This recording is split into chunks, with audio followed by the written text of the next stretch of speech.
Yeah. You're live, Red. Hey, where are you going? Say hi to the stream. Say hi to the chat. Hey, chat. I am. What are we doing? I'm trying to think if there's ever been a family.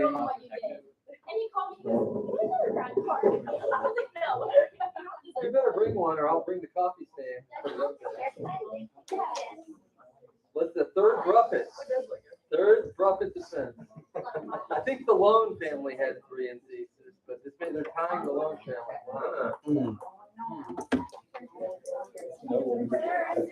Wow, what is that? It's like the Ruffet dynasty. It's like the dynasty. It's like the Golden State Warriors, the Ruffet family. So they fell last into the Lakers. I think. Well, Bill, just so you know, I mean, you're going to have to stay here for at least another 14 years to unlock the game Thesis. I got it. I got that. Jackson, your water is here whenever you need it. So I left that. So you never got one? You never gave me water. I don't believe that. Sounds like fake news. Okay, someone call Angela King. Listen. Watch out. Watch. I am Watch and Watch to the hands. How are you? Where are you? Oh, yeah. You must be famous now. He's carrying the school on his back without him. I love it. Oh, and Stephanova here. Yeah, very good. G-Money. Are you saying it? That's pretty good. Oh yeah, that's a future. That's the future Thesis member right there. That's G-Money. That's G-Money. Cass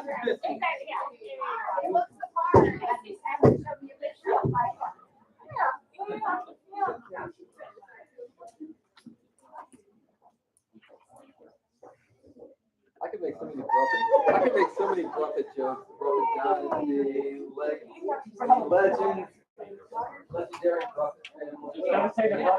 What do you think? You think he did really search? He's there with the chainsaw. Yeah, I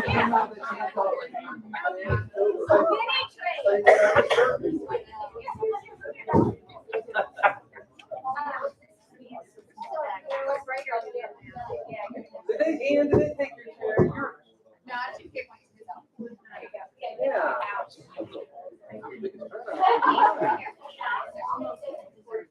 Yeah, look at Hallie Burns coming in. What a team, what a team. We're waiting on Miss Queen Castleberry.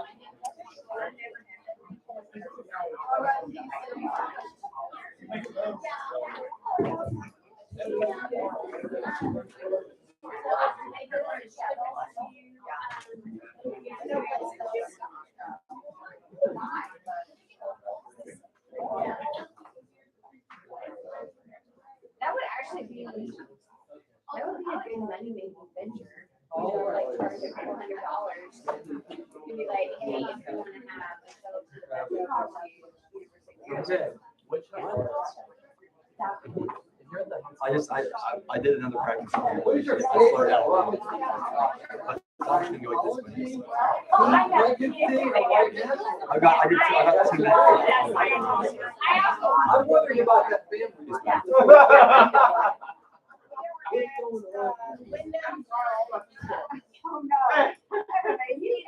Gosh, you're late. I know you're worth the wait. You are worth the wait. All right, welcome everyone. Wow. This is big round. You say it's the one that's $450 Got you on good. Yes, sir. Oh, it wasn't that much at that time.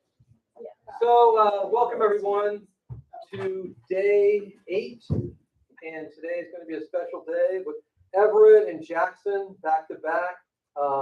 Emily Pierce is going to cut this. Is this going to have to wait? I think. I hope that's not on tape. She will track me down. It is. Anyways, this is really the Prophet Dynasty. I mean, it's kind of ending today, but I mean, it's really a sad ending. But at the same time, we've got, Phoebe here, Via still finishing classes, and Everett. So it's been a pleasure, a joy to work with this family over the last, how many years? I don't even know. But again, very, very timely topics. We're getting into some dark topics now. Adam, we had recently on radicalization. We've got white nationalism today, lone wolf terrorism. So if you're into the dark and disturbing topics, this is the room to be in. So without further ado, I'll turn it over to Everett Bruffett. Thank you, Mr. Toppich. Hello, my name is Everett Bruffett, and welcome to my honors senior thesis defense, Us versus Them, the modern threat of the white power movement in the United States. Within my thesis and this presentation, the term white power is relegated to the contemporary attacks and actions of its extremist followers, while white nationalism and white supremacy pertain to the origins and ideology of the movement. To begin this defense, I would like to credit the most important sources within the research of this project.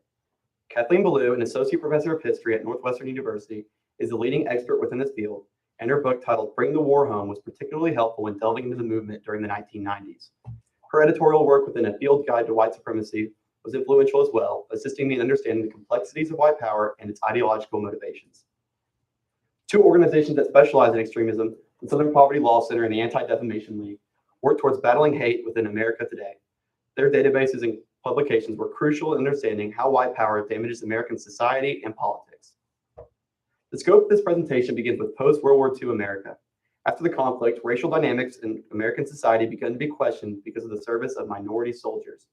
U.S. President Franklin D. Roosevelt signed the Servicemen's Readjustment Act into law in 1944, also known as the GI Bill of Rights. This legislation promised equal veteran benefits for those returning from war, which sparked many civil rights organizations to encourage the Black and Hispanic populations to enlist in the Army. However, due to the local enforcement of the bill, the legislation unequally aided whites in relation to minority veterans in most states. Beginning in 1945, civil rights groups began protesting the inequality of veteran benefits in the VA and its legislation such as the GI Bill. During the civil rights movement of the 1960s, acts such as the Civil Rights Act, Immigration and Nationality Act, Fair Housing Act, and the Voting Rights Act marked the transition to a more equal society. Dr. Martin Luther King Jr. and other nonviolent protesters began to express disagreement with the term Black Power, a concept authored by Charles V. Hamilton and Stokely Carmichael to promote Black cooperation. Dr. King spoke with Carmichael in 1968, stating how the structure of the word Black Power suggests the objective of the movement is for Black superiority and not racial equality. This was exactly how many whites perceived Black Power in the strive towards equality, creating the origins and motivation for modern white extremism against the Black population in America. The irrational fear of the Great Replacement theory is a direct response to increasing racial equality in America, citing that multiculturalism is a threat to white identity. Also labeled as a white genocide, this phenomenon stems from a heightened sense of racial anxiety as the increase in racial identity, diversity, and population of minorities has led to many whites being neglected in American society. Anti-Semitism is often connected to this ideology, with many white nationalistic beliefs blaming Jews as the leaders of the Great Replacement.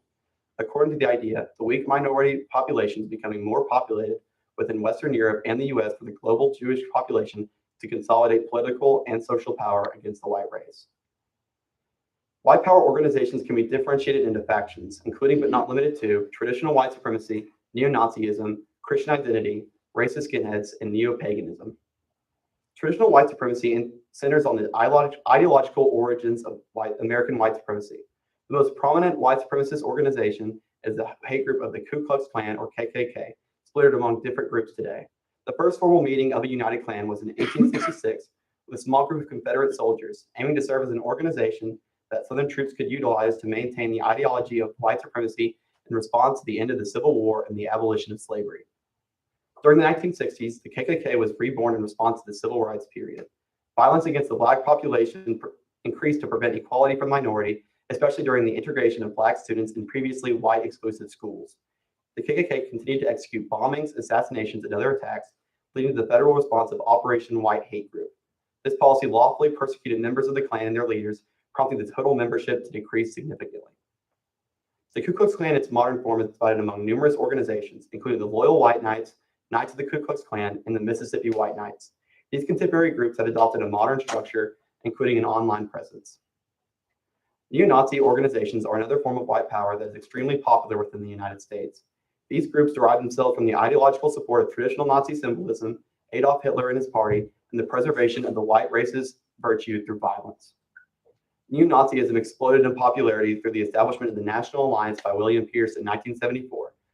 Pierce authored a book under the pseudonym of Andrew MacDonald titled The Turner Diaries, which serves as a source of radicalization for many white power activists. During the National Alliance's height in popularity, it served as the largest neo-Nazi organizations in the United States, with over 1,500 members. Many neo-Nazi groups, and white power activists as a whole, employ the strategy labeled white power accelerationism, which emphasizes the importance of domestic terrorism to maintain the purity of the white race. This strategy, along with the utilization of technology as a means of connecting online, has developed into a movement that prioritizes a less organized method of achieving a white ethnostate, also labeled as the lone wolf tactic. Christian identity is an extreme religious ideology that propagates the holiness of the white population while demonizing races that are linked with immorality before the creation of Adam and Eve. These groups, including Asians, Latinos, Blacks, and other non-whites, are labeled as mud peoples, and identity churches believe that their lineage is traced to an imperfect, pre-Adamite population before God's gift of the white race. Moreover, the belief targets more hate towards the Jewish population, expressing a narrative that describes the descendants of Jews as the products of sexual reproduction between Eve and Satan in the form of the serpent. Christian identity churches also propagate the ideas that the second coming of Christ will result in a racial battle between whites and non-whites, and that governments should be structured around a white theocracy. Aryan nations played a key role in the legacy of the Christian identity movement. The organization was founded by Richard Butler in 1977 as a political wing of his religious group, the Church of Jesus Christ Christian. An important aspect of the identity collective is that it often bleeds into separate conglomerates, including both the neo-Nazi and KKK organizations. Many of the principles of its ideology relate to the beliefs of these groups, including both xenophobia and anti-Semitism. The ideological foundation suggests that Christian identity is better analyzed as a methodology of white supremacy rather than a specific type of organization. Racist skinheads are a subgroup of skinheads that expresses many similarities with other forms of the modern white power movement. The skinhead movement began in the late 1960s in early Britain to represent the struggles and culture of the middle class. The movement expanded internationally through many aspects of its culture, including punk music, skinhead periodicals, and white power rock. Skinhead culture through its subgroup of neo-Nazi skinheads is what differentiates itself from other types of white supremacy, as the branch prioritizes unique tattoos, practices, clothing, and music. Similar to Christian identity, racist skinheads are best labeled as a culture or ideology rather than a specific type of group like neo-Nazis and traditional white supremacists. Most racist skinheads propagate its nativist doctrine without being tied to a specific organization. These independent members, often mislabeled as lone wolf terrorists, interact with other extremists through the internet. Another religious manifestation of white supremacy is neo-paganism, a core belief system that promotes the livelihood of the white race through a social Darwinist interpretation of Norse mythology. Its European nativist doctrine is prominent in the core belief structures of Odinism, where individuals utilize these archaic ideas to justify their idealization of the white race. Odinists support the proposition that Norse deities, such as Thor, Odin, and Freya, were white, and that the biological structure of the European ethnicity suggests that whites are directly related to these divine entities. Although there is large diversity within the modern white power sphere, core ideological and psychological similarities between different systems and groups are able to unite the movement into one collective banner. These shared beliefs and experiences also allow for white power to be extremely fluid, as many white nationalists shift from one branch of white supremacy to another. Many resemblances between separate factions of white power originate from the Turner Diaries, which details an attack against the Zionist occupied government, or COG, by a revolutionary group inspired to end the offenses against the white race. The narrative of the Turner Diaries represents not only the current concerns of the neo-Nazi subgroup, but the entire white power movement as a whole.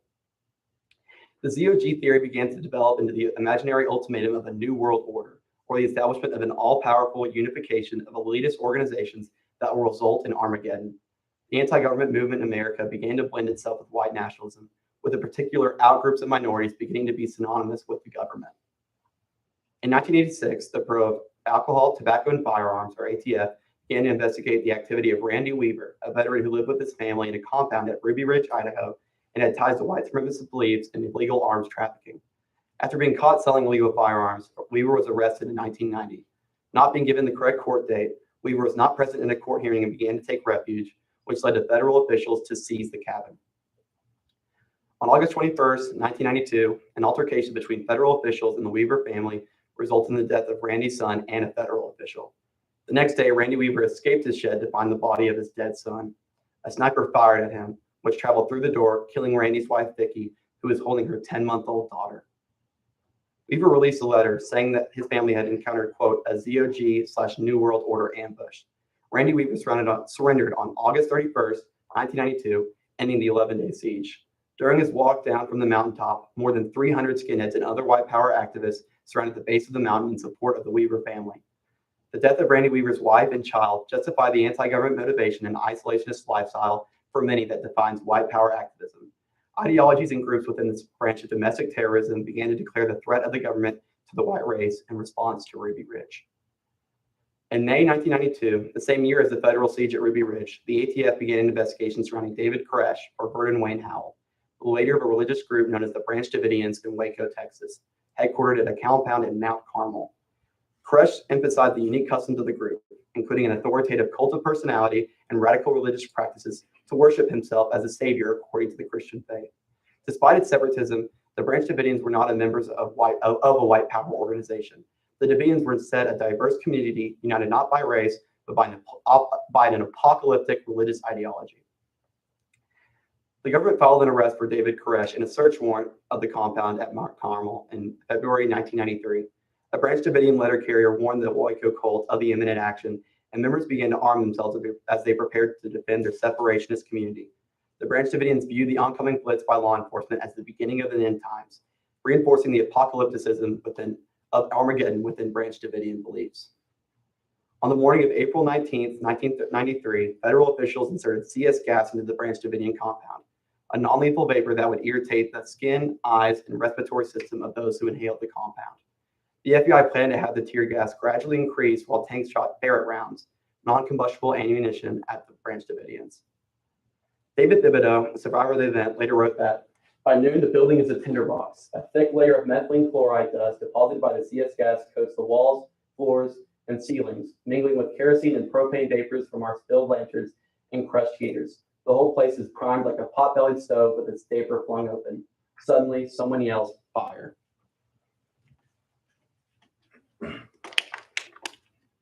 Mount Carmel was ablaze, resulting in the death of an estimated 81 individuals. As tanks steamrolled through debris to apprehend the survivors of the fire, people across America saw the horrors of the event through the media. Although the Departments of Treasury and Justice found that some of the strategies of the FBI were, quote, poorly executed, the government maintains its stance on the legitimacy of the offensive. 2 years after the Waco siege, government agencies received several reports about a potential retaliation attack from anti-government extremists within white power activism. Undercover government informant Carol Howe testified that there were numerous instances of apocalyptic messaging and that, quote, a cataclysm was erupting in the spring of 1995 to signal a racial holy war in the United States. On April 19, 1995, 2 years after Waco exactly, an anti-government white supremacist, Timothy McVeigh, detonated a 5,000-pound ammonium nitrate bomb in front of the Alfred P. Murrah Federal Building in Oklahoma City, Oklahoma, killing 168 individuals. 19 children in the daycare within the building were killed from the explosion, and parents utilized birthmarks to identify their dying children. As McVeigh escaped the site in his getaway car, he forgot to install a license plate on the vehicle, which would eventually lead to his arrest. He was detained after surrendering his gun, and police discovered extremist writings within the getaway car, including a quote from the Turner Diaries. He was found guilty on all charges and was sentenced to death by lethal injection. He was executed in 2001. In the evening of June 17, 2015, Black churchgoers of the historical Emmanuel African Methodist Episcopal Church in Charleston, South Carolina, were congregated in religious worship when a potential member, a 21-year-old white man, joined their service. He listened to their discussion in sweatshirts and pants, which was unusual considering the high temperature of the hot summer night. After an hour, the individual drew a gun and began shooting the innocent Black men and women, yelling, "You rape our women and you're taking over our country, and you have to go." The shooter was identified as Dylan Roof.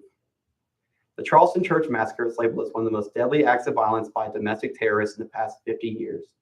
Roof's trial began in late 2016, and the jury found him guilty of 33 charges. He was then sentenced to death on January 10, 2017, and is currently awaiting his execution on federal death row. The social response to the mass murder reignited the debate surrounding Confederate monuments, causing cities across the southern United States to dismantle Confederate memorials and memorabilia. In South Carolina, the state in which the shooting took place in, the Confederate flag was flown above the South Carolina State House, which sparked many local protests advocating for its removal after the massacre, which was eventually successful.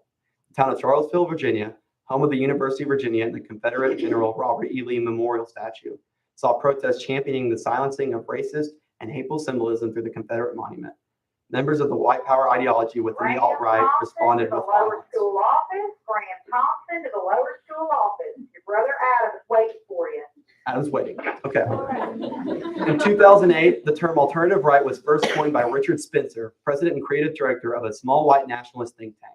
He was an editor at Talkies Magazine, a periodical that served as a source for those who felt shunned by the modern Republican Party and its version of conservatism. And the alt-right served as a new home for those disaffected individuals. The alt-right created a digital sphere that allowed white power to proliferate in American society through its own subculture within online forums and social media websites. The objective of the alt-right is to enter the political mainstream by garnering the attention of the national media and society as a whole. The group achieved this when former U.S. President Donald Trump hired Steve Bannon, major influencer within the alt-right, as his campaign chief. Donald Trump's victory in November 2016 only legitimized the alt-right further, proving that the nativist conservatism led by Trump and Bannon was becoming more orthodox within the U.S. social climate. After Trump's inauguration, Richard Spencer became more politically active with the alt-right member of Jason Kessler, an individual who opposed the removal of the Robert E. Lee Confederate Memorial in Charlottesville, Virginia. Jason Kessler filed a permit for a demonstration in Lee Park to protest the removal of the Confederate monuments. The date, August 12, 2017. It was titled the Unite the Right Rally. In the months leading up to the Unite the Right Rally, future protesters claimed that the event would be held to express their inalienable right of freedom of speech, which they believed was being suppressed by left-wing politics and the government as a whole. Despite this, in the evening preceding the Unite the Right rally, an estimated 1,000 white nationalists with tiki torches marched into the University of Virginia's campus without legal authorization, screaming, "Jews will not replace us." By the next day, the publicized objective of the Unite the Right was completely discredited, as white supremacists of different ideologies carried weapons and symbols of white power activism. Neo-Nazi James Fields drove his vehicle into a group of counter-protesters, killing 32-year-old Heather Heyer and injuring dozens. Fields pled guilty in his trial, resulting in a total of 29 life sentences, one for each federal hate crime charge he received. Former President Trump's infamous remark of, quote, "some very fine people on both sides," when referring to the event, indirectly supported white power activism using coded language similar to those within the alt-right itself. The alt-right movement within white power has continued to maintain its position on the front of American politics, illustrated by the January 6th Capitol insurrection. White power and paramilitarist activists are now regarded as the largest threat of American domestic terrorism in the United States, so it is imperative that regulatory actors such as the government recognize the white power movement as a social climate driven in hatred. At all federal, state, and local levels, the government must pursue those who commit hate crimes within white power activism while also providing resources to those affected by white supremacist attacks. Moreover, the federal government must serve as an initiator of de-radicalization while still protecting the civil liberties of individuals. Federal data surrounding extremism must be collected and published, with the objective being for communities to recognize and address radicalization. Due to this objective, Congress should establish the Domestic Terrorism Prevention Act, which would allow several governmental institutions to, quote, analyze and monitor domestic terrorist activity and require the federal government to take steps to prevent domestic terrorism. Policies aimed at combating the white power movement must be comprehensive in their efforts to end the radicalization process, especially in the digital sphere. Legislation must utilize economic and technological resources to combat the growth of extremist ideals while still protecting the First Amendment rights. The most efficient approach to analyzing the white power movement is through the lens of its ideology, as this process illustrates the origins of radicalization. The government should no longer analyze white power activists separately, because even though perpetrators may not belong to a specific group, they do belong to a set of ideals within the white power movement. Thank you.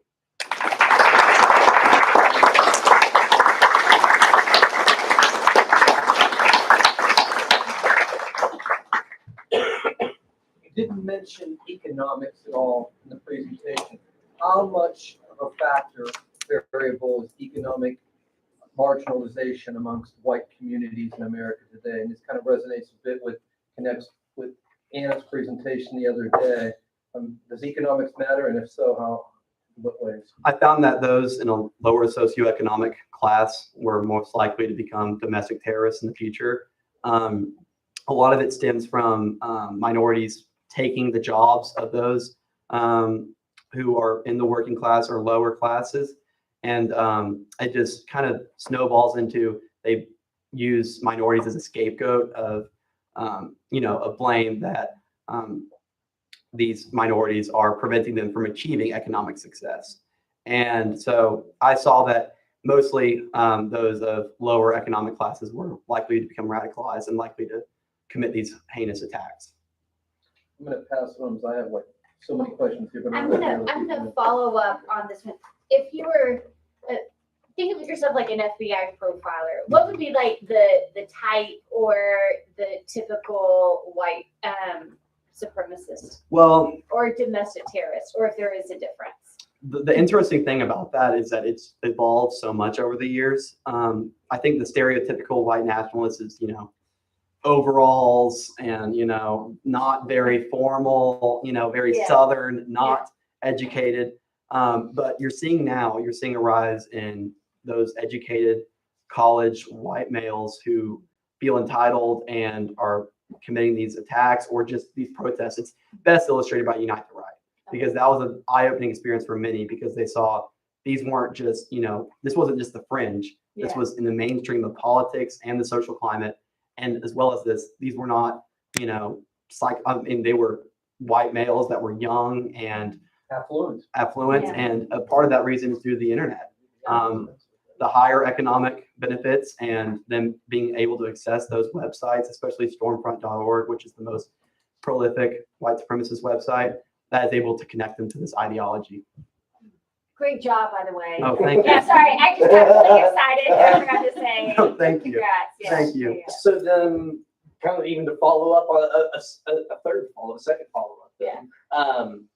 When you were discussing about the alt-right in connection with this, I mean, is that what, at least in what you found, was the mainstreaming of the alt-right what allowed these non-stereotypical, white supremacists to find this rallying organization? And then, talk also a little bit about that there's this almost gap, right, between these major, compound events like Waco versus to all of a sudden this transition to lone wolf ideology. Yes, sir. So you're exactly right in that the mainstream of the alt-right movement is what led to this, this previously fringe group achieving the center stage of American politics.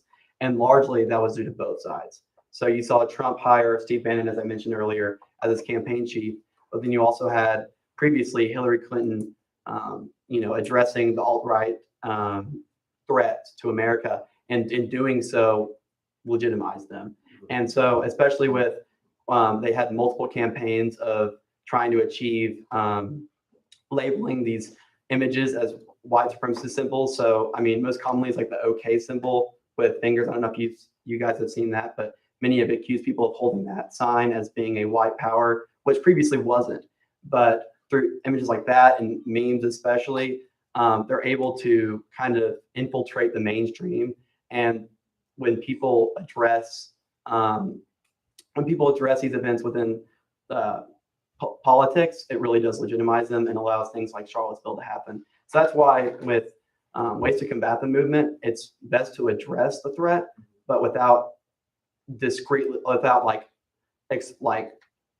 just saying this is the threat publicly. Like, you want to address it, but you don't want to make it too, noticeable by the media. I feel like some of the threats, especially with January 6th, caused the alt-right movement to become especially modernized and especially mainstream, and that could further this threat. And then, as well as your second question of kind of the gaps between my different case studies, throughout the 2000s until Dylan Storm Roof, which I mentioned, it was mainly an internet form of movement. So I focused more on like the physical attacks. So that's why there was that kind of gap. But through there, you see mostly internet radicalization. And then I began the case study with Modern Times in 2015. And so then, last question, then I'll let somebody else go. You mentioned the coded language. I think that ties into everything that you were talking about with the misunderstanding of the OK symbol and how it wasn't originally this white supremacist calling card or symbolization. I mean, how do you then address and try to combat this coded language without deciphering it and making it available for people to see? So one of the best methodologies I've come across is through regulating search algorithms within Google and other search engines, because with the Dylan Stormroof case study in particular, Dylan looked up, so in response to the Trayvon Martin shooting in 2012, where a white man shot a black teenager, he looked up just the case, and he thought that the white man was in the right. But then when he did so, he thought, oh, let me flip this slide and then look up white on black crime. And then what prompted this is this white nationalistic websites that are on the first page of Google if you look up stuff like this. And so I feel like the best way to combat it is to advise these search algorithms in order to diminish these radical thoughts and ideas from being on the front page of Google. Because then within his manifesto, he writes about how black on white crime is significantly larger, and he becomes further and more indoctrinated and then goes into websites. So it really is a snowball effect. So I feel like the best way to combat that is to get it at its source and promote more real, more authentic ideologies rather than these extreme, hateful ideas. So it's been a process this year watching y'all go through all this. What would you do differently? I feel like one area I wish I kind of grew further on, and future topics that is about all thesis members right now, is interviews. I interviewed one who was a commercial pilot for Southwest Airlines, and he was a few blocks away from the Oklahoma City bombing. So that was a very, very, very helpful narrative I incorporated within my paper. But then also I feel like and why I didn't interview, extreme white supremacists, I was scared for sure. Mr. Topish, he wanted me to interview his relative Sonny, which I should label was an in-law. But yes. But what's very interesting about that, Ms. Cass, is that they are so explicit about it online that I was able to find stuff like that. But I kind of forgot the most important aspect of interviewing, in my opinion, is that you just garner more information about your topic, even if you don't even put that in your paper. Mr. Ford would have been the number one missed opportunity. And been so good. Jonathan Ford's dad. And then further into that, I feel like I spent a lot of time on the 90s, the anti-government movement, and just because I found it so interesting.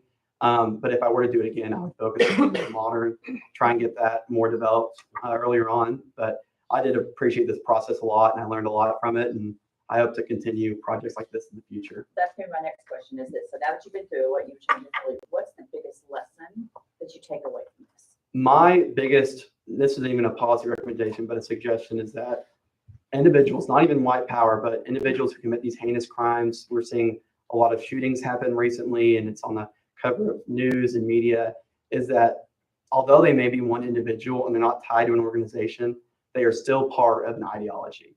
So, when you're seeing people like that aren't, like, the greatest example is McVeigh and these people that are considered lone wolf, which is true. They aren't, they mostly did these actions on their own, but they are indoctrinated by an ideology that they are exposed to through the internet or other means, and it further radicalizes them.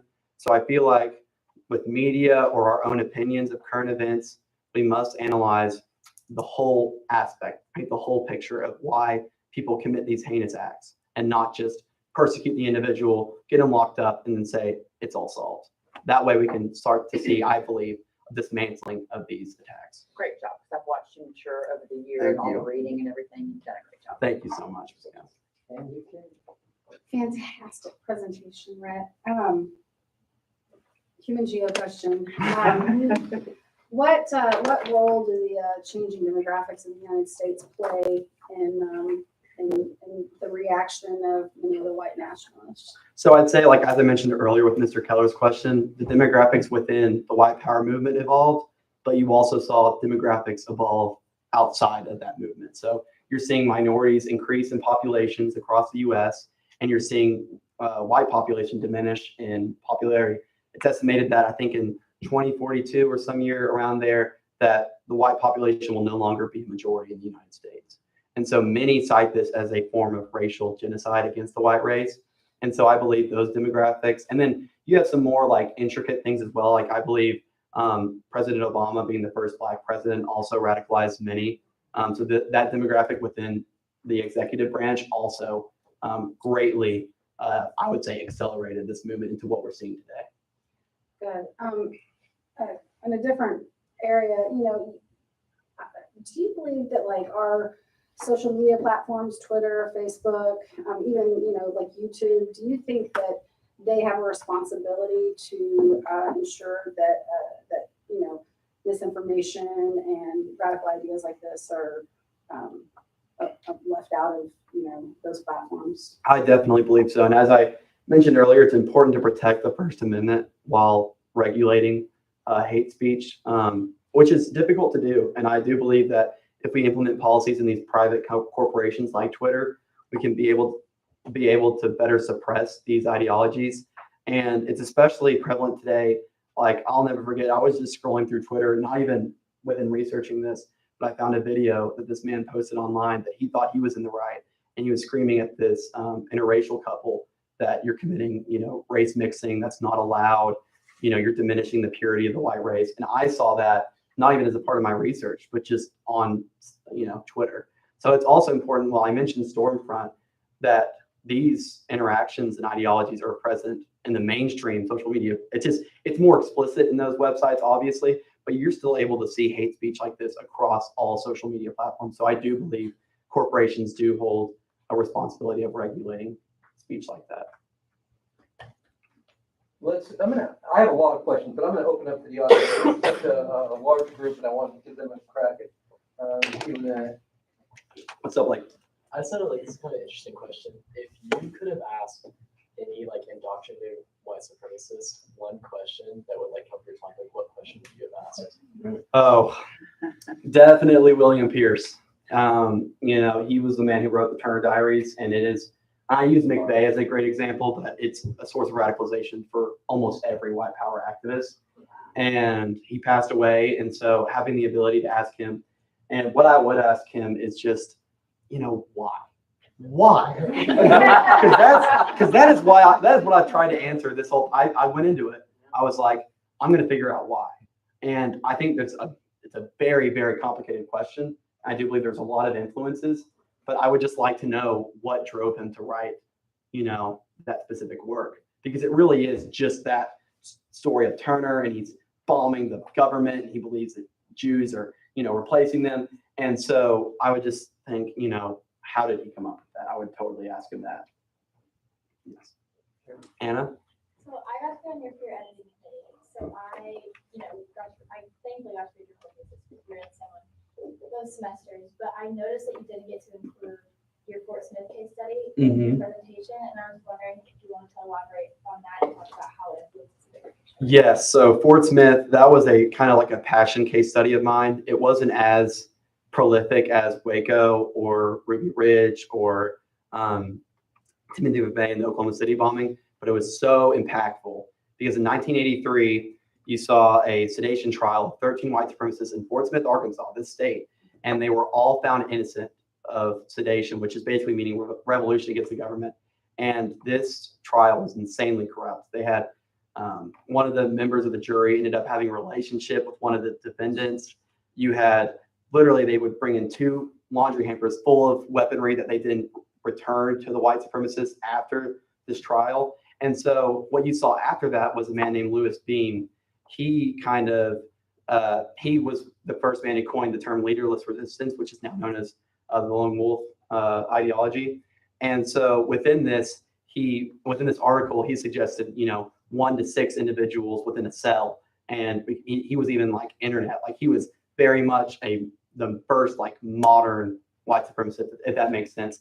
So yeah, I love that case study, and I was so sad I couldn't implement it in here, but I especially enjoyed how it was, so like we always hear about Harrison and the Knights of the Ku Klux Klan, but I think that's often forgetful in our community of a very impactful event within our state. And you also the Covenant Sword Arm of the Lord, the Yep. other Arkansas connection to. And they attempted to bomb the Alfred P. Murrah Federal Building, so it's all connected. And you really do see connections to our own state. Aaron? So with my thesis, I guess we have a lot of crossover since I talked about homeland terrorism, but I noticed, so I guess, is there any kind of, like, do you find any connection between, obviously Ruby Ridge and Waco, but Ruby Ridge, Waco, and then into Timothy McVeigh, like how all three of those case studies connect? Of course. I couldn't really, just for time's sake, I couldn't really implement that kind of lead up transition stage, but I know we talked about how, McVeigh was heavily inspired by the events of Ruby Ridge and Waco specifically. He was present at the protests within the compound before the siege. And his connections to the Turner Diaries were also immense, and that he would give out pamphlets or copies of the Turner Diaries and like gun shows and rallies and stuff like that. So that really does show how those two events led up to him. And then also, I couldn't even mention McVeigh's personal life, which was very much a source of radicalization, especially within the military, because you see a lot of former members of the military as white supremacists, and you can kind of see in his story him, meeting Terry Nichols and Michael Fortier, and you're seeing, wow, he's meeting other people that are not only have the same ideas as him or kind of the same extreme thought, but it furthers him into this radicalization process. Yes, Ms. Rosie. What role do you feel that religion may or may not play into this situation?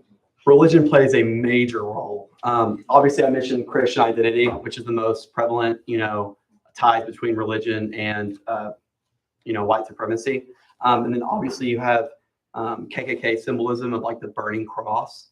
And so I would say too, especially with connections to anti-Semitism, the sort of religion of Christianity is often what white power activists use and manipulate in order to justify their actions. Especially within Christian identity, you see a lot of activists cherry pick different verses and scriptures and or they take it way too literally, and they're able to kind of justify their actions. So I believe that, yes, Christianity specifically plays a major role within white power activism. Follow up on that because I can't help it. Then do you think that major Christian denominations, leaders have a responsibility to help combat this then? I mean, it's difficult because obviously Christian identity is not as prevalent as, Catholicism or Episcopalian. But I do believe even non-denominational churches must address how their own faith, even if I'm a Christian and I do not believe in any of Christian identity's doctrines. Sure. But it is, yeah, I know. But of course, it is still used. Especially within Christian identity of, which makes no sense, but God's imperfect creation before Adam and Eve, like they still use some scriptures and stories within the Bible, specifically the Old Testament. So I believe that, yes, major representatives of the churches, especially of Christian churches, should address how their religion is being exploited. Madison? So I know you mentioned in profiling education plays a role in this radicalization of ideas. So could you elaborate more on how education coincides with radicalization and what our country could do to improve upon that? I would say, I mentioned a lot about how education and education in extremist ideology results in radicalization, but I do also believe in the opposite, and that if we're able to educate de-radicalization and educate the true events and educate how this happens, I believe we can counter the numbers of extremism today. I think a great example would be teaching more about Oklahoma City, because I truly did not know much about that from historical, classes that I've taken. And just knowing that 168 people died, 19 kids, and that it wasn't some foreign country or person, it was within here, and he was a Gulf War veteran. It's completely contradictory to what we're educated on and what we're taught. And so I believe that if we do, learn lessons about domestic terrorism, especially within the education sector, we can truly fight extremism, especially white power activism. So do you think that like the manipulation of religion has like resulted in, I guess, this kind of like construed perspective of like what Christianity is? I would say because it is so extreme and so relatively small in numbers that most of Christianity's reputation specifically hasn't diminished. It was difficult when making my slides of even finding pictures of Christian identity adherents because we're often using symbolism of specifically the KKK or neo-Nazism. So I believe that most people make the generalizations of Christian identity or religious, perpetrators or, people that exploit religion as a part of the KKK or, the specific neo-Nazi group and not a part of the Christian faith. I think when you see the burning cross that was used, I feel like most people see that as a KKK symbol and not Jesus Christ, So I do believe that most people don't make those generalizations, but I do believe back to, Mr. Keller's question, we should address, even if it does diminish the population of these, extremist thoughts. Let's give it up.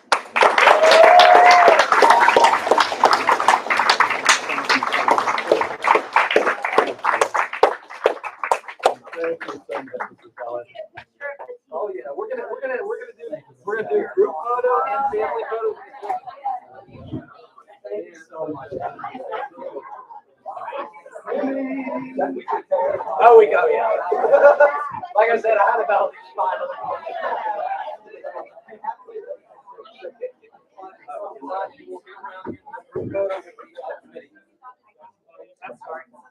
It was good.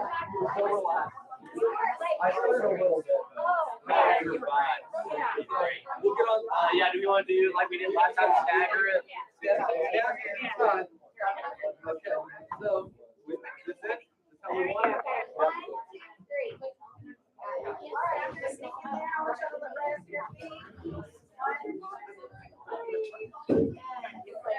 Family.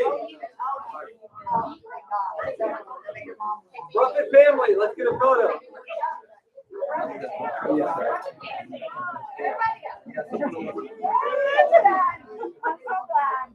Thank you for being there for me, Miss. Oh. You're the best.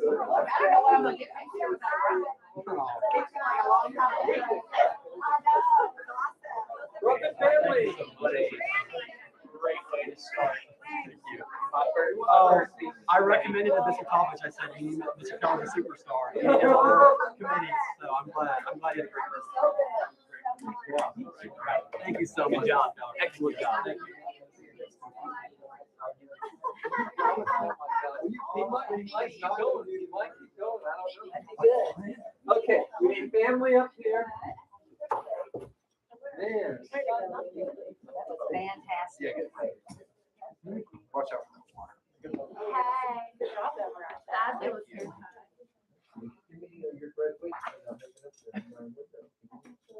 Okay. Thank you. All right, y'all look right up here. Make please. 1, 2. You want with your camera? I'll get. That was so good. I'm so proud of you.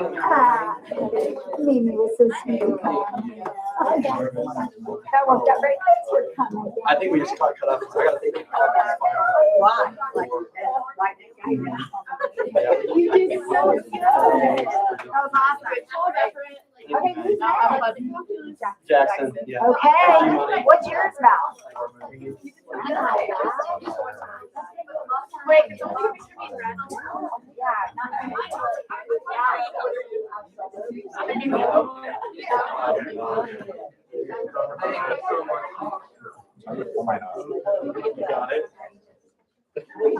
Okay, one more and then we're gonna get. Yeah, we gotta get Jackson off. Jackson, good luck, man. You look great. You don't sing, right? I got to take my calculus final. I wish I could. You're welcome. No, but you were like, well, they are certainly low defenders. They're still certainly part of a group. I gave you a little bit of a, I gave you a bit of a lay. But like, they can, that's one of my, you'll see. Thank you all so much for coming. I appreciate it so much, guys. Thank you all so much. It means a lot. Molly, thanks for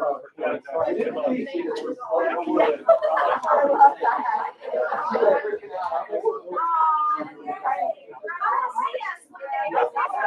right, we got Jackson Evans.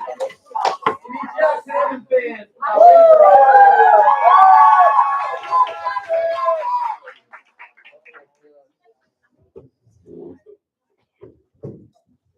Wow, that's a great day.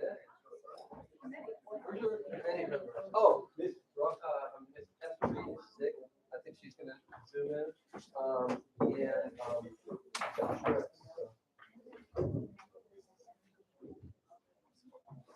Who else? You're on there. Oh, get on here. This is the seat of honor up here. Oh, yeah, committee members. We just had one on white extremism, and it was rocking the house. What a day. Is that Rachel? Okay, I'll try to track her down. It started in 1 minute.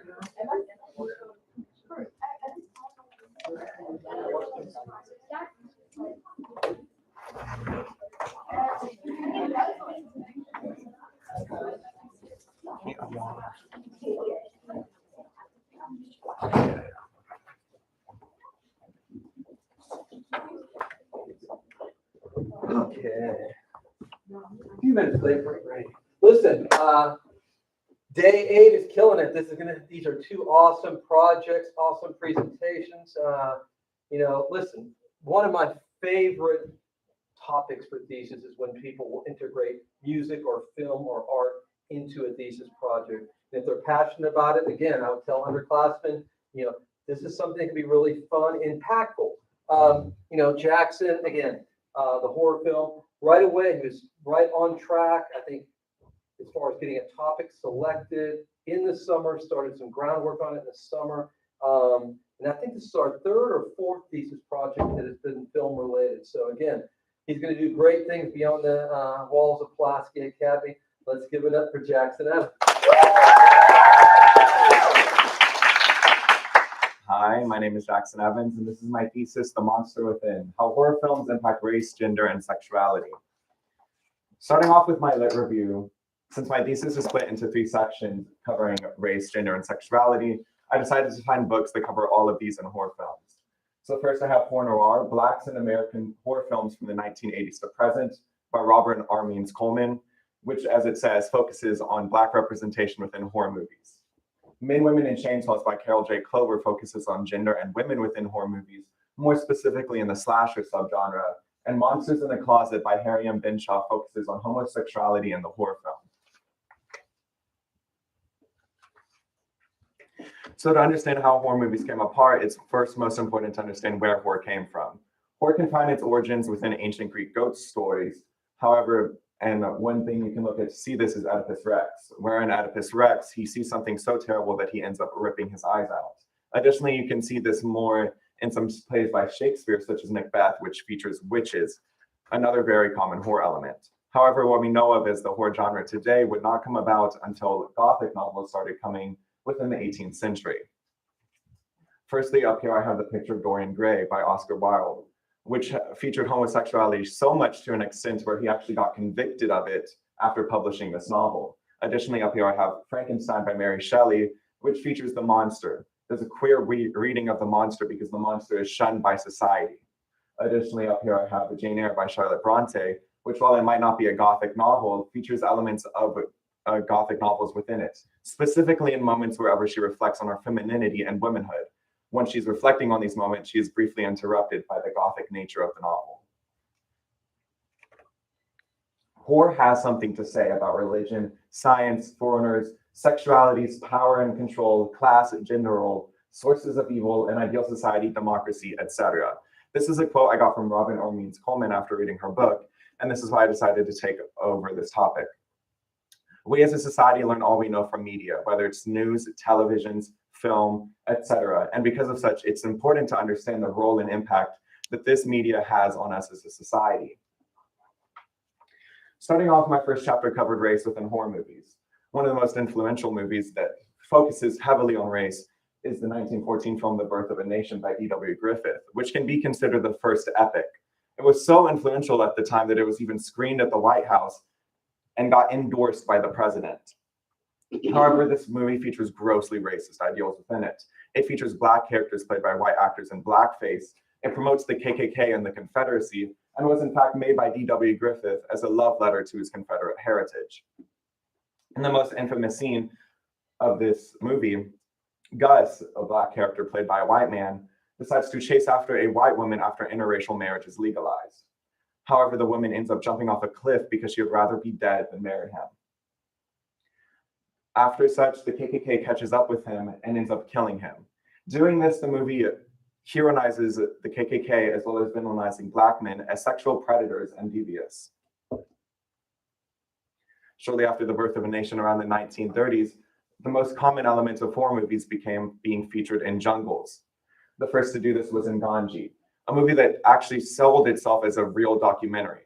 In Nganji, a Black native tribe within Africa has to sacrifice one woman every year to this gorilla in order for him to have sex with her, so the gorilla does not kill their entire tribe. However, the white people end up coming and save the women and kill the gorilla. This movie both demonizes Black nativity within Africa and also paints the white man as the hero.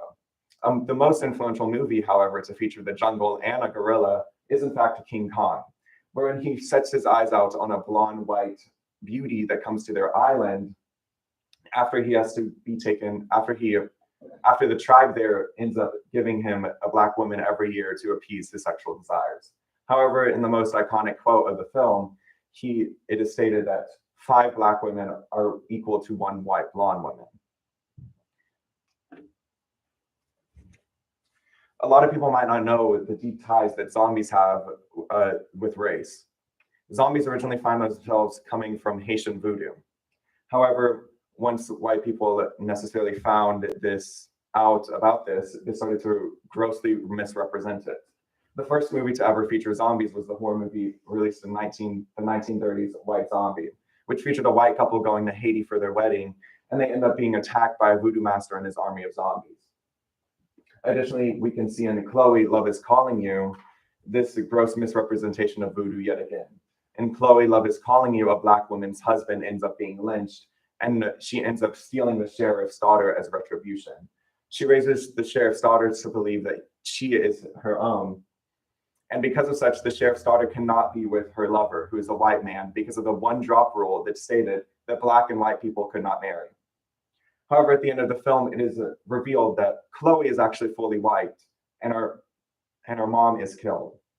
Because of such, she can be with her lover. This film both misrepresents voodoo as well as demonizes Black people for being upset about lynchings. However, not all zombie movies grossly misrepresented zombies and voodoo as a whole. In Night of the Living Dead, one of the most classic horror movies, the main character is a Black man who is surrounded by a cast of white other actors. They're trapped in a house and have to survive the night, and the Black man is the only voice of reason within the house, trying to keep everyone alive. And at the end of the film, he's the only one to live. However, once the sun comes and rises up, he's surrounded by rednecks and policemen and is shot as they believe that he is a zombie. This film features talks about race relationships within America at the time. And although it's not George A. Romero's intention for this film to talk about race, because he said he only picked the best actor for the role, it did.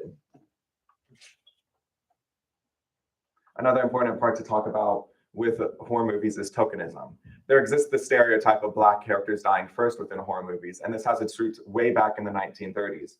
Manton Moreland, for example, played many characters in horror movies, where he was featured with his classic buggy eyes look. Whenever a moment of strife or something terrible would happen, his eyes would bulge out of his head and he would run away, reinforcing the stereotype that Black men were easily afraid and unemotional. The Blaxploitation era films refers to around the 1970s, when films started to be led by Black crews and directors. While there's a lot of misunderstanding about what Blaxploitation means, as it is the mixture of Black and exploitation together, Blaxploitation films were overall a very good thing for bringing representation into the horror genre, because it allowed Black directors and Black actors to finally get a name for themselves. Most of the time, Blaxploitation movies would be reinterpretations of old Gothic novels, such as Black Frankenstein and Blackula. And a lot of the times, these movies did feature violence against sexual minorities and women. However, it is important to note the Blaxploitation era because, as Robin Armeens Coleman says in an interview I did with her, you don't have Get Out without films like Blackula. These films paved the way for Black people in the horror genre, and because of such, they're influential and important to understand. My next chapter talked about gender in horror films, and more specifically, slashers. The first slasher can be seen as the 1930 film 13 Women, which featured a woman killer who ends up attacking women who bullied her in high school. However, the slasher genre would soon evolve into something much more. It would feature many iconic things such as A Terrible Place, which is where the movie took place, phallic imagery, a killer, and the most important part, the final girl. The final girl in slasher movies typically represented what a woman should be at the time. She's pure and innocent. She stays away from drugs, alcohol, and sex, and because of such, at the end of the movie, she is rewarded by being the only person to live. The first movie I looked at that touched on this was the Texas Chainsaw Massacre, wherein Sally is the final girl after she and her friends go to Texas in order to view her father's headstone. However, her friends and her end up being tortured by Leatherface and his family. And then at the end of the movie, she's the only person to survive after being tortured for most of the movie.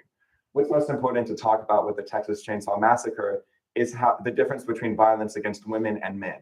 While most of the cast is comprised of men, all of the men get short and quick deaths, whereas the women have long, drawn out scenes of violence before they officially die. Another film to talk about that features the final girl is Halloween, which features Laurie running away from Michael Myers. In this film, Laurie is yet again the only one of her friends that stays away from drugs, alcohol, and sex, and because of that, she is rewarded at the end. She is rewarded when Michael Myers' psychiatrist comes and ends up saving her at the end of the day, meaning that a man saves her, not herself. This is something that was also seen in the Texas Chainsaw Massacre, where at the end she is saved by a man. However, one slasher movie that does not necessarily do any of this is A Nightmare on Elm Street, which features Nancy as the final girl. Unlike the previous two, she is not afraid to indulge in alcohol, sex, or drugs. Instead, she focuses most on herself and is reliant on herself. Even with everyone around her doubting her and what she's actually going through, she continues to find a way in order to save herself from Freddy Krueger. At the end of the movie, she's the only one to live. Looking at all three of these movies, they each have the common elements of slasher films. They have the terrible place, the killer, and the phallic weaponry that's so commonly associated with slasher movies. However, they each tackle it in very different ways, with some of them demonizing women and essentially stating what they should be and their role in society, while others empower them, such as A Nightmare on Elm Street. It's also important to talk about transgender roles within horror films. Potentially the first and most noticeable of this is when it's in Psycho, where Norman Bates dresses up as his mother anytime he's ready to kill. While this isn't necessarily transgender representation, it sets the groundwork for what would become a common trope within horror films, that being the transgender woman killer. This can be seen more in Dress to Kill, a horror movie wherein the killer is diagnosed as transgender and because of such, seen as mentally ill. The reason that she kills is seen to be tied to her transgenderism, not because of anything else she's going through, but because that was what she was diagnosed with. Anytime she gets ready to kill, she dresses up in a dress and her outfit and kills the person that she's going after. However, potentially the most well-known movie that features a transgender killer is Sleepaway Camp, a slasher wherein we follow the main character Angela throughout her time at camp, and at the end of the movie, it is revealed that she was actually the killer the entire time. However, it's not her being the killer that is made to be the most surprising element of the end of the movie. It is her having male genitalia. As the movie slowly ends with a fade away from her screaming, holding the head of the recently killed victim she had, it is revealed of her male genitalia, and the last line of the film basically states that, oh my God, she's a man. All three of these movies have gross representation of transgenderism and have created a stereotype that transgender women are violent and as such not deemed for society. A lot of horror movies also weaponize femininity within them. First, looking at Ginger Snaps and also Carrie, both of their powers come from when they're on their menstruation cycles. In Ginger Snaps, when they're on their menstruation cycle, they can turn into werewolves, and in Carrie, that's when she gets her psychic powers. was originally used to demonize and villainize women for their femininity. However, it has done a full turn into becoming something more of empowerment within recent days. It's important to note that while the final girl stereotype might not necessarily fully be good all of the times, it did invite a lot of females into the horror genre, which was a genre typically dominated by white male teenagers. Additionally, when looking at the Bechdel test, which is just a test to see if there are two named women characters in the movie, and if they talk to each other for more than 30 seconds, horror is by far the genre that passes this most of the time. Horror has consistently had the best representation of women within horror films, and consistently had the most named female characters within them. My final chapter talked about horror film, sexuality in horror films, and it's important to note how this comes from a lot of Gothic novels, as I previously mentioned. A very common stereotype that came from Gothic novels for horror films was that of the queer vampire. So in Dracula and Carmilla, there's both a lot of notes of queer vampires within it, especially in Carmilla, where Carmilla, the title vampire, preys after young, innocent women at night.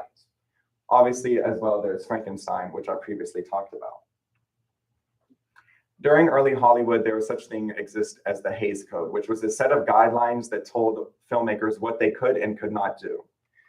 It essentially prohibited drugs, alcohol, and sex, sexuality, and more from being seen within movies. And if a movie did pass this test, this is what would be seen at the start of the movie.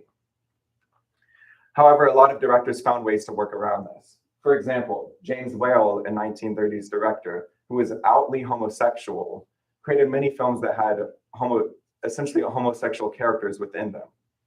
For example, Frankenstein, an adaptation of the Gothic novel, featured Frankenstein's monster as he is outcast and shunned by society. However, we as the audience end up humanizing this monster and end up relating to him. We end up feeling more for him than the society that he ends up terrorizing, because the society is the one that shunned him and did not teach him. Another film which he directed was The Old Dark House, which was so influential that it inspired the Rocky Horror Picture Show, as it featured a cast of outsiders that were trapped in an old house.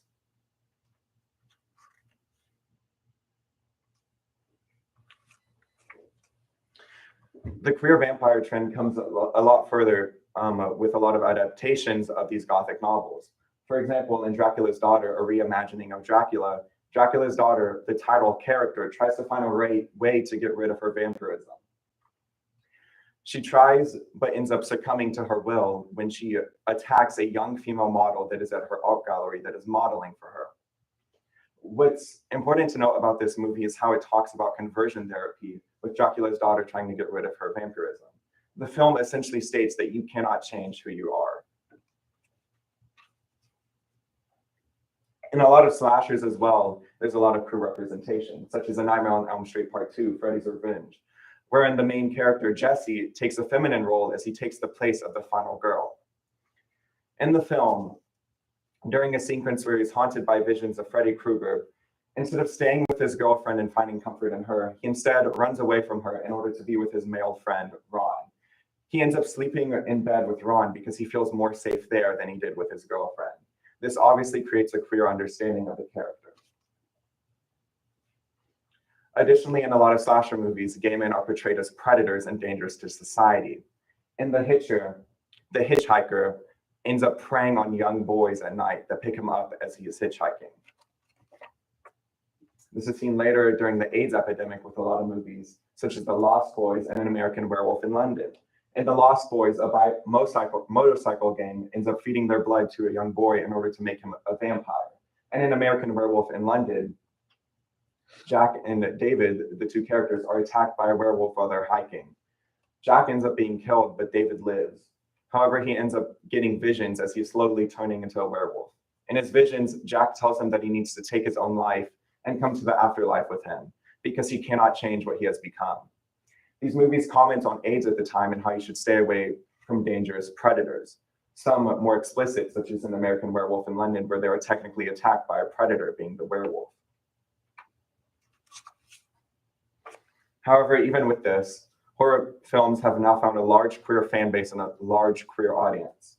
More TV shows and movies are being released now more than ever that feature queer characters within them. American Horror Story, directed by Ryan Murphy, a queer director, features gay and transgender characters within it. Additionally, in the recently released Netflix trilogy, Fear Street, the movies center on a lesbian couple. And even in films that don't necessarily have any queer representation, such as The Babadook, online communities of gay people have ended up heralding a lot of these characters within these movies as queer icons, such as how they speak of The Babadook. The future of horror is looking brighter than ever as new directors have changed the genre from what was once a genre that full of stereotypes that harmed society into now a film genre that features characters more than ever that are of different races, sexualities, and other minority groups. Some to note are Jordan Peele, who has recently released his new film Nope, as well as Get Out and Us, all of which tackle race within horror. Additionally, there's Ari Aster, who released Midsommar and Hereditary, both films which follow a female lead. Additionally, Regina Halid released for A24 Bodies, Bodies, Bodies, a new horror film.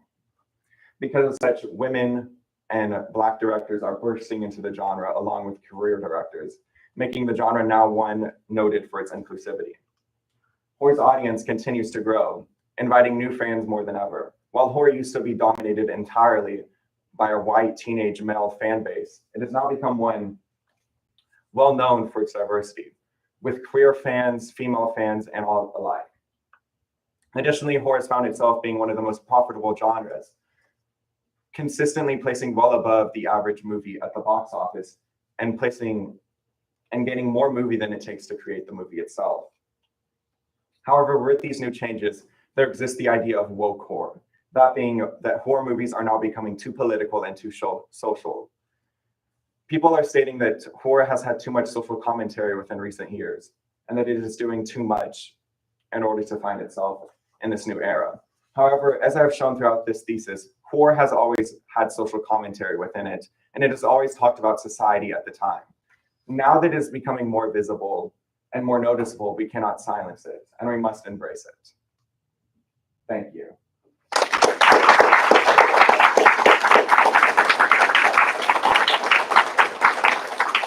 In Night of the Living Dead, was there a lot of backlash because of making the Black character kind of the hero?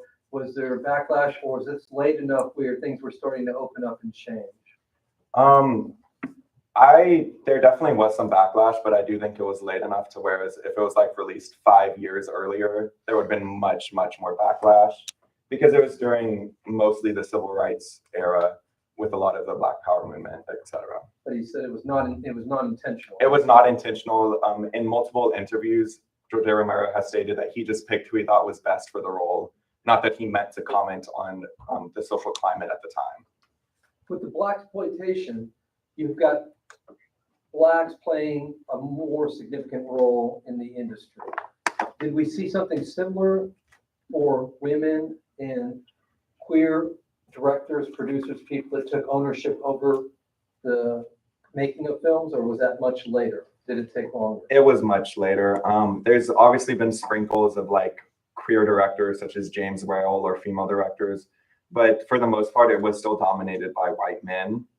But more recently, with directors such as Jordan Peele and, as I said, Regina Halid, there's a lot more Black and female directors and queer directors coming on more modernly than there ever has been. The Blaxploitation was very important for bringing Black directors onto the role, but I wouldn't necessarily say there was something like the Blaxploitation era for, say, like the queer community. Okay, gotcha. Questions? Yeah, I'm wondering in terms of more current horror, what do you think that horror is currently missing? So like in the past, obviously there were stereotypes that are very blatant to us now, but is there anything that you've come across or that you've kind of wondered about yourself in terms of how that's playing out now? How like stereotypes are in modern horror? Yeah, like what we're missing, what the missing link in representation is currently. It's hard to say because I think a lot of horror movies currently focus on one element more specifically, because a lot of new horror does very explicitly talk about the social climate we are living in currently. So if like Get Out, I don't think you can necessarily say that it's missing anything because it has very distinct and set what it's trying to comment on. Whereas back in like the 1970s with slasher films, they didn't necessarily have anything that they were trying to comment on. It was more done so accidentally. Such as in the Texas Chainsaw Massacre, it was released during the Vietnam War, and it featured a family that was basically in an economic crisis. So it basically created very potent social commentary of the Vietnam War at the time, but that was not intentional whatsoever. I think with horror films becoming more intentional, it's harder for them to have kind of misrepresentation within them. And because of such, it's becoming a much more inclusive and diverse genre. This is kind of more of an opinion question of yours. I know that you're an avid horror movie watcher and fan. Was there something in your research you discovered that might be a new favorite of yours, or just one of your most interesting finds? It honestly might be Nganji, just because that film was ridiculous to me. It featured a man in a gorilla suit kind of walking around, and it, as I stated, it said that it was a real life documentary. Like they said it was real, that was actually something that happened. And it was just ridiculous to me because a lot of people actually believed it. It had stock footage of like a zoo in it. Like that was all the stock footage of nature within it. And yet people still somehow believe that it was real. I just find that ridiculous. Kind of a continuation of that question. First of all, I want to compliment you because this is so interesting and you just did such a good job. I love the historical contextualization of, the analysis of the films. And, we just came out of our culture unit and it's such a good representation of how media both reflects culture, but also can shape the way in which we understand our world.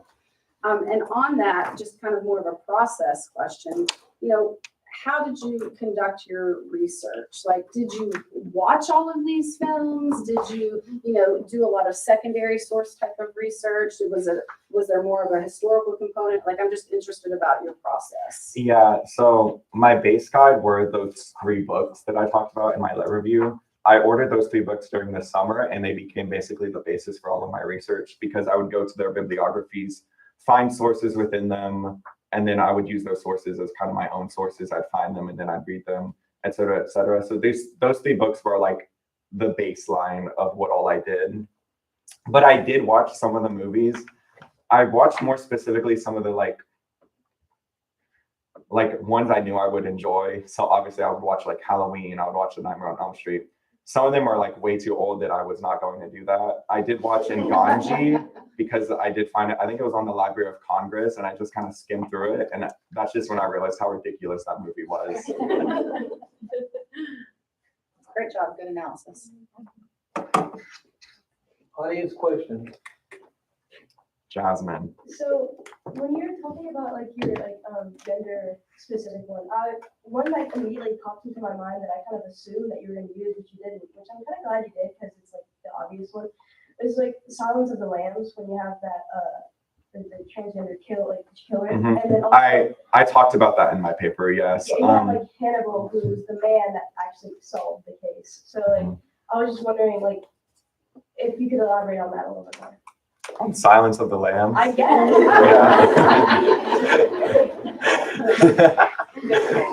Yeah, I did talk about Buffalo Bill. I'm pretty sure that's the character because even though a lot of people did not view that as the transgender character, it did cause a lot of negative representation within the movie and within society at the time, especially with how people would talk about it, as well as transgender people. I think he has a line where he like states like, I have to look this good to kill someone or something like that. And obviously he like skins women to make a lamp vest. He makes his own skins. Yeah, he makes his own skin with women's skin. So like it's another kind of like psycho one to me where it like wasn't necessarily like straight out like dressed to kill, where they said like she has a mental illness and that's why she's so dangerous, but it's definitely there.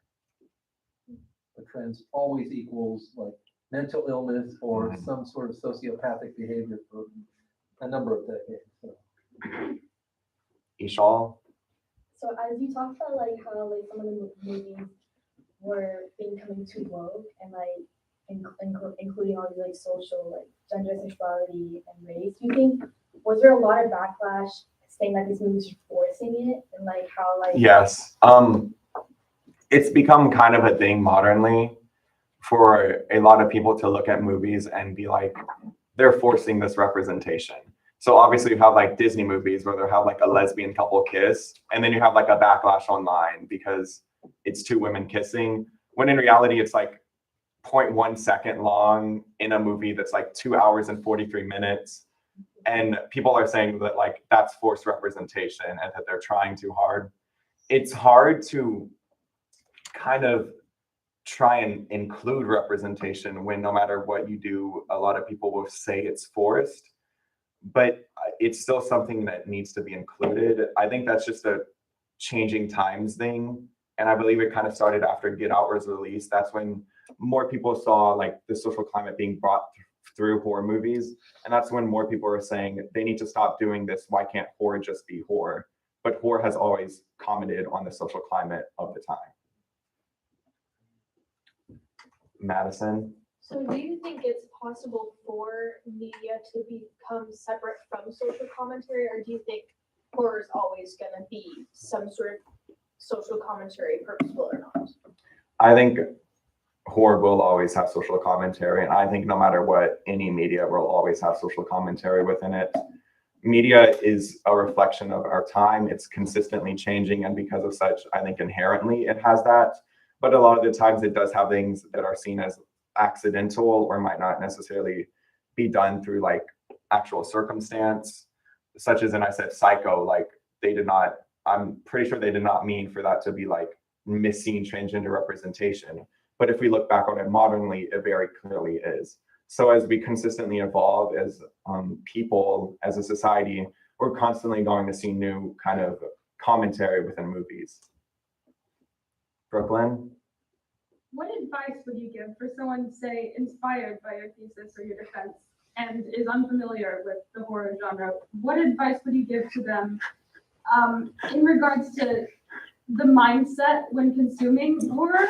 And would you encourage the consumption of the films you say were more harmful back in the day, or would you say that that's something that still needs to be watched to kind of recognize their failures to Okay, that's kind of a loaded question. If you want to watch horror, I think you just have to go into it. I think it's not for everyone. A lot of people don't like blood and stuff, but my sister desensitized me when I was young, so I got used to it. But if you look at films kind of like The Birth of a Nation, I think I'm in between on it, because I do think it is important to look back and recognize the harmful history that a lot of these films have had and to study them. But it is also important to recognize the amount of hurt that they do bring people and the amount of harm that they have caused. And because of such, I do think that sometimes it might be better to try to keep it minimal and try not to kind of tout it as such a grandiose thing. Any more questions? Good.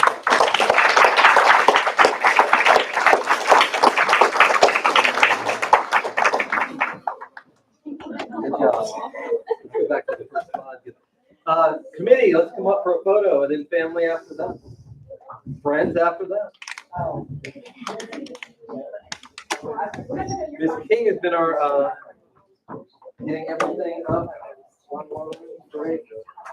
Oh, go back to your first slide. Oh, sorry. Okay, let's put you here. But we want to keep this open. So we've been doing them like split. How do you do it? Yeah, Jackson, go over there right talk. Yeah. Okay. So we got this, and then we get this slide in. Okay. All right, y'all look up here at me first. 1, 2, 3. Yeah. All right.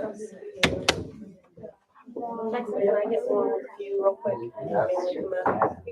All right.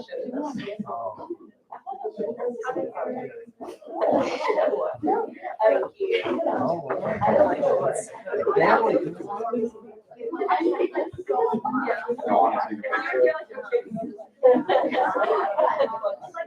you.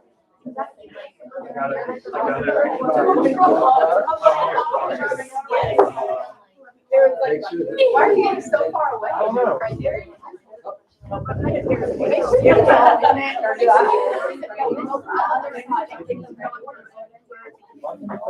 right, let's start up here. Yeah.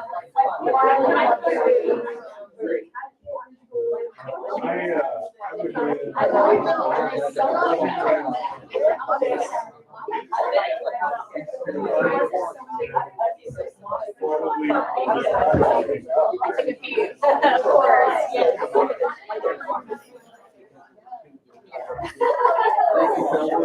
Thank you so much.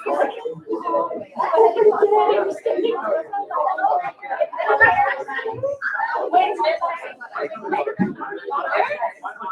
There she goes.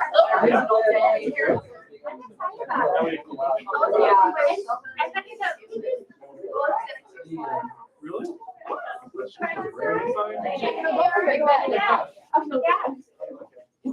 Taking a picture. Yeah. Everyone wants a picture of Jack. He's popular. He's gonna be famous one day. You're gonna be able to sell that.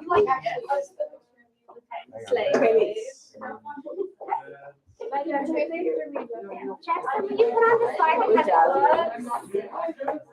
I know you're being happy. I was that side.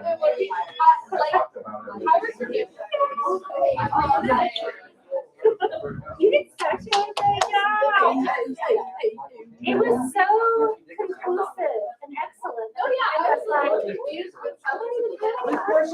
well, and Dorian Gray too. Yeah, we didn't actually do it in that class, but I love it. Okay, wait, Ellie, could you come back here?